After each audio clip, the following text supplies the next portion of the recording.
All right, let's see. What beats do you hear if you're playing a 640 hertz with a C that's a 1024 hertz? That's a pretty high C. Oh, that's a high C. Okay, so 1024 minus 640. I can do this. 1024 minus 640. 384. Now, what's interesting is that if 1024 is a C, this is an E, right?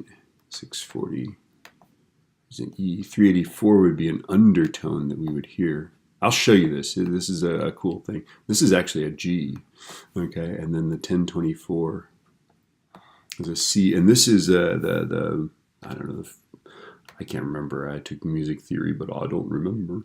Okay, CEG is the first form of the triad. This is just an inversion of a major C major triad. It's cool. All of them sound good, except I think it sort of sounds bad if we put the third on the bottom. But anyway, there you go.